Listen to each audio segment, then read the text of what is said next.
Sister's husband left her because Mom's video revealed he'd been having an affair with my sister while visiting Mom to check on her inheritance, and Mom had installed cameras after noticing money disappearing from her purse. The funeral home's viewing room erupted as Mom's lawyer paused the video, showing time-stamped footage of my brother-in-law Robert pocketing cash while my sister Karen distracted our dying mother. But the worst revelation was yet to come. Mom had changed her will 3 days before she died, leaving everything to charity except for one thing: the diamonds Karen accused me of stealing, which had been in my possession legally for 2 years. The scene at Riverside Funeral Home had started an hour earlier. Mom's viewing was supposed to be a quiet affair, just family gathering before the larger memorial service tomorrow. I'd arrived early to arrange the flowers and ensure Mom's favorite rosary was in her hands. "Stop her, she's stealing Mom's jewelry." Karen's shriek cut through the hushed atmosphere. I turned from Mom's casket to find my younger sister pointing at me dramatically, her husband Robert filming on his phone. "What are you talking about?" I asked, genuinely confused. "Don't play innocent, Janet. I saw you touching Mom's hands. You took her rings, her diamond earrings. Check her pockets." The funeral director, Mr. Lawson, shifted uncomfortably. Our cousins and elderly aunts stared in horror as Karen grabbed my purse. "Karen, stop. Empty your pockets. Show everyone what you stole." She was working herself into the kind of rage I'd seen before, usually when money was involved. I slowly turned out my pockets, showing nothing but tissues and my car keys. I didn't take anything. Mom's not even wearing jewelry. We discussed this with the funeral home. Liar. Mom always wore her 3-carat diamond ring, her pearl necklace, the sapphire earrings Dad gave her for their anniversary. Where are they? Karen, our mother's lawyer, Mr. Brennan, stepped forward from where he'd been quietly observing. "Perhaps we should discuss this privately." "No, I want witnesses." Karen pointed at me again. "She's been stealing from Mom for years. Always visiting, always helping with finances. Now Mom's dead and the jewelry's gone." "I visited Mom because I loved her," I said quietly. "Every day after work, weekends, holidays you were too busy to attend. Some of us have lives, real careers. Not everyone can be a teacher with summers off to kiss up to Mom." Robert smirked behind his phone, still recording. "Got it all on video, babe. Evidence for the police." That's when Mr. Brennan cleared his throat. "Mrs. Patterson, Mrs. Collins, I was instructed to do this tomorrow after the memorial, but given the circumstances," he pulled out a tablet. "Your mother left specific instructions in case of any disputes." Instructions? Karen's eyes lit up. About the jewelry, the house, her investments? About everything. She recorded a video will 3 days before her passing. She was quite thorough. The funeral director quickly arranged chairs. Family members sat in stunned silence as Mr. Brennan connected his tablet to his portable speaker. Mom appeared on screen, propped up in her hospice bed but alert, wearing the same steel gray cardigan I'd helped her into that day. My throat tightened seeing her again. "If you're watching this," Mom began, her voice stronger than it had been those final days, "it means I'm gone and someone, likely Karen, is already fighting about my belongings." Karen shifted in her seat. She wasn't in her right mind. "Shoo," Aunt Margaret hissed. Mom continued, "I am of sound mind as verified by Dr. Morrison and 2 witnesses present." The camera panned to show the doctor and 2 nurses. The date is March 15th, 2024. I'm recording this because I know my daughters, and I want there to be no confusion about my wishes. She paused, sipping water with shaking hands. "First, to my eldest daughter Janet, who has called me every morning for 5 years, visited every evening after teaching all day, managed my medications, drove me to appointments, and held my hand through every chemotherapy session. I leave everything." Karen shot to her feet. "What?" "Sit down," Mr. Brennan commanded with surprising authority. Mom's image continued. "My house, my savings, my investments, my car, all to Janet. She knows what to do with them. She's the only one who ever asked about my wishes rather than my worth." "This is fraud," Karen sputtered. "She manipulated a dying woman." But Mom wasn't finished. "To my youngest daughter Karen, who visited only when she needed money, who asked about my will every visit, who had her husband photograph my financial documents while she distracted me, I leave nothing." Robert's phone dropped from suddenly nerveless fingers. Oh yes, Mom's eyes seemed to pierce through the screen directly at him. I saw you, Robert. Did you think a dying woman is blind? I installed cameras after money started disappearing from my purse. Mr. Brennan has all the footage. Mr. Brennan pulled out a folder. 17 instances of theft, totaling $3,400. Your mother didn't press charges only because Karen is her daughter. Karen had gone pale. Mom wouldn't.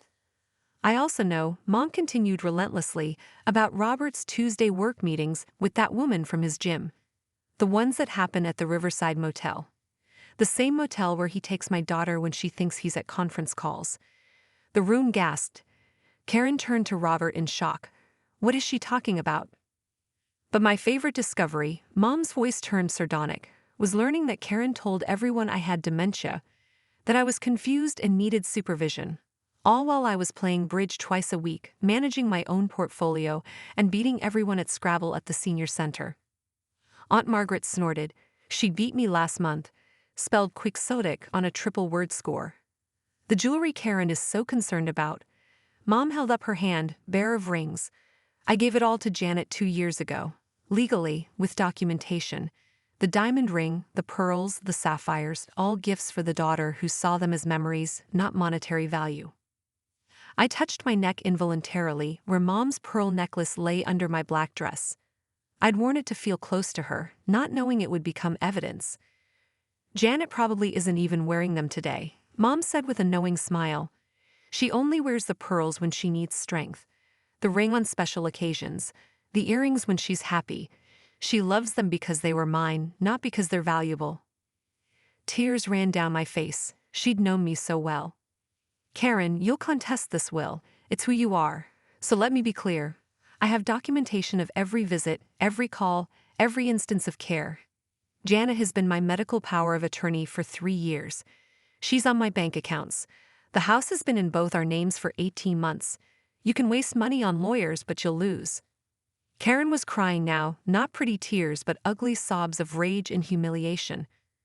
One last thing, Mom said, her voice softening slightly. Karen, I loved you. But love doesn't mean enabling greed. You have a good job, a husband with a trust fund, no children to support. You don't need my money, you wanted it. There's a difference. She looked directly into the camera. Janet, honey, the jewelry is yours free and clear. Wear it, enjoy it. Remember me when you do, and don't you dare feel guilty about any of this. You earned every penny by being the daughter I needed, not the one who needed me for money. The video had one final moment. Oh, and Robert? My lawyer has been instructed to share the motel footage with your wife if Karen contests the will. Just something to consider. The screen went black. The funeral home viewing room was silent except for Karen's hyperventilating. Robert stood frozen, calculating his options. The family members who'd watched the drama unfold looked between us sisters with a mixture of shock and, in some cases, satisfaction. She filmed me. Robert finally managed. That's illegal. Security cameras in her own home are perfectly legal, Mr. Brennan said calmly, as is recording someone stealing from her purse. I want to see this supposed documentation. Karen demanded. The gifts, the house transfer, all of it. Mr. Brennan pulled out another folder, thick with papers. Gifting documentation, properly filed with the IRS. House deed transfer, medical power of attorney. Banking authorizations. Your mother was remarkably thorough. He handed copies to Karen, who flipped through them with increasing desperation. This can't be legal. She had cancer. She was on pain medication. Which I managed, I said quietly. Every pill logged, every dose monitored. Her oncologist verified her mental clarity weekly. It's all documented. You planned this. Karen rounded on me. You turned her against me. No, Karen, you turned her against you. Every visit where you photographed her bank statements. Every call that started with how are your investments doing? Every time you asked if she updated her will yet. That's not. I was concerned. You were concerned about getting your share. I stood exhausted by years of watching my sister's greed. Do you know what Mom told me last week? She said the saddest part of dying wasn't leaving. It was knowing one daughter would mourn her while the other would mourn the money. Robert had been edging toward the door. Mr. Brennan noticed.